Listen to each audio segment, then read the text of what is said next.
ایک پارلیمان کا انتخاب ہو جس کا پورا کشمیر کا اعتماد ہو، مینڈیٹ ہو، اور وہ کشمیر کا مستقبل کا فیصلہ کرے.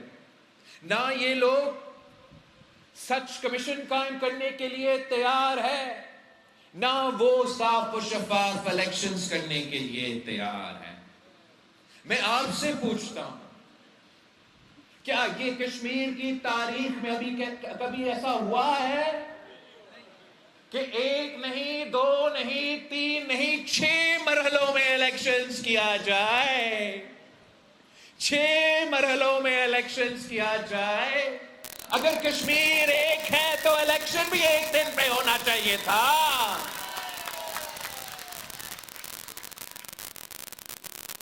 مرحلے میں الیکشنز کروایا جائیں گے، مرحلے میں، تاکہ امن قائم ہو، الیکشنز میں امن ہو، الیکشنز پرامن رہیں، الیکشن صاف و شفاف ہو. تو میں آپ سے پوچھتا ہوں کہ کون سا مرحلہ میں صاف و شفاف الیکشنز ہوئے ہیں؟ کون سا مرحلہ میں پرامن الیکشنز ہوئے ہیں؟ یہ اصل میں مرحلہ وائز الیکشنز کروائیں گے، اس لیے وہ دھاندلی کروانا چاہتے تھے. وہ جانتے تھے کہ 10 سیٹیں تو جیب میں پہلے سے ڈال دیے تھے، مگر یہ جو شیر ہے نا، شیر اپنے آپ کو کہتا ہے کہ وہ شیر ہے، یہ طاقت کے بھوکے ہیں، اقتدار کے بھوکے ہیں. انہوں نے وہ 10 سیٹیں اپنے جیب میں، تو پھر میرپور پہ ڈاکہ مارا، مظفر آباد پہ ڈاکہ مارا. اب وہ آپ کی طرف دیکھ رہے ہیں، پونچھ کی طرف دیکھ رہے ہیں، باغ کی طرف دیکھ رہے ہیں. 10 اگست کو ان کو پتا جائے گا کہ پونچھ میں رہنے والے، باغ میں رہنے والے، شیر کے شکار کرنے والے ہیں.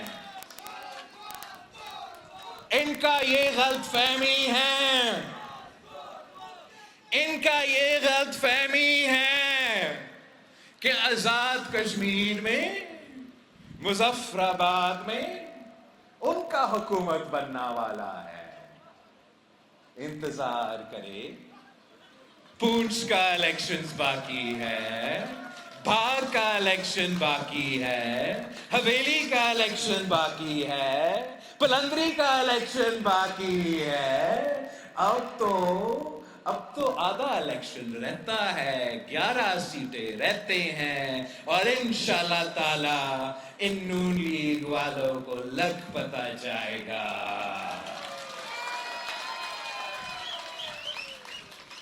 یہ تو ان کا غلط فہمی ہے، ان کا غلط فہمی ہے کہ مظفر آباد میں ان کا حکومت بنانے جا رہی ہے نا. اصل میں اسلام آباد والا حکومت بھی خطرہ میں ہے. گنتی تو شروع ہو چکی ہے. تو بڑے لوگ کہہ رہے ہیں، بڑے لوگ کہہ رہے ہیں کہ ان کا حکومت کلیپس ہو چکا ہے.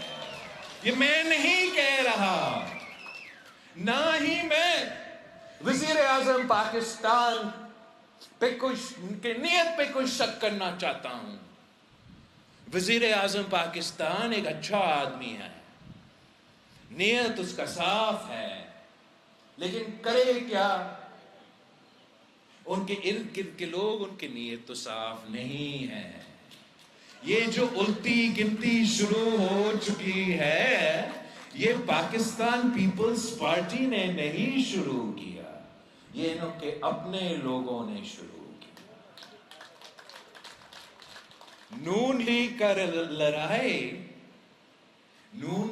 لڑائی اب پاکستان پیپلز پارٹی اور نون لیگ کا لڑائی نہیں ہے.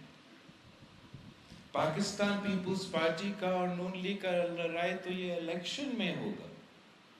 الیکشنز میں تو ہوتا رہتا ہے، لیکن اصل لڑائی کچھ اور ہے. اصل لڑائی کچھ وہ لڑائی نہیں جو چلتا رہتا ہے، میں کوئی اور لڑائی کا بات کر رہا ہوں جو اس کی وجہ سے وزیر اعظم کا نیت تو اچھا، وزیر اعظم کا کوشش بھی اچھا، لیکن کسی وجہ سے نون لیگ کا ایک خاص ایک حصہ وزیر اعظم کے ہر کوشش کو ناکام کرواتا ہے۔ نون لیگ کا ایک خاص حصہ وزیر اعظم کو اپوزیشن سے تو کیا اپنا اتحادیوں سے بھی لڑوانا چاہتے ہیں۔ اب دھاندلی ویسے ہر الیکشن میں ہوتا ہے، وہ ہمارے ساتھ اتنا دھاندلی کرتے ہیں جو میں برداشت کر سکتے ہیں۔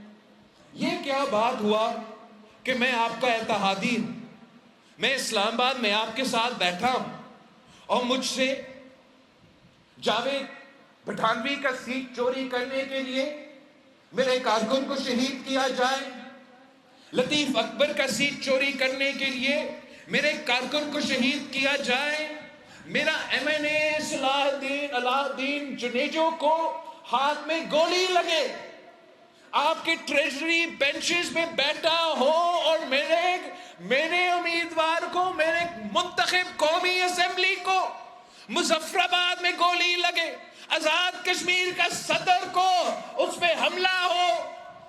یہ تو کوئی اتحاد نہیں، یہ تو لڑائی ہے۔ پر مقصد کیوں، مسئلہ کیا؟ وزیر اعظم سے کوئی شکایت نہیں، کوئی ایک فیکشن ہے جو وزیر اعظم کو اپنے اتحادیوں سے بھی لڑا رہے ہیں، وہ خود بھی وزیر اعظم سے لڑتے ہیں۔ اصل لڑائی نا، اصل لڑائی تو اسلام آباد اور لاہور کا ہو رہا ہے۔ اب یہ تو ان کا خاندان کا اپنا مسئلہ، وہ لڑنا چاہتے ہیں، لڑے۔ ہم نے اپنے عوام کے ساتھ، پاکستان پیپلز پارٹی کل بھی کھڑی تھی، آج بھی ہم کھڑے ہیں، اور ہم اپنا منشور کے ساتھ، اپنا نظریہ کے ساتھ عوام کے پاس آتے ہیں۔ اور اس الیکشن میں اگر میں آپ کے پاس آیا ہوں، ایک نیا منشور ساتھ لے کر آیا ہوں، ایک ایسا منشور جو کشمیر کے عوام کی اعتراضات دور کرے، ان کا مسائل حل کرے، ان کا آواز پہنچائے۔ میں چاہتا ہوں کہ میں وادی کشمیر کو جنت بے نظیر میں تبدیل کروں، اور اگر وادی کشمیر کو جنت بے نظیر بنانا ہے تو یہ کافی نہیں ہے کہ ہمارے پہاڑ خوبصورت ہیں۔ اگر پہاڑ خوبصورت ہو اور عوام کے پاس حقوق نہ ہو، پہاڑ خوبصورت ہو عوام کے پاس اختیار نہ ہو، تو یہ ہمارا فائدہ میں نہیں ہے۔ اگر یہاں دریا چلے اور عوام کو اس سے جو بجلی نہ ملے، پانی نہ ملے، تو اس میں ہمارا فائدہ نہیں۔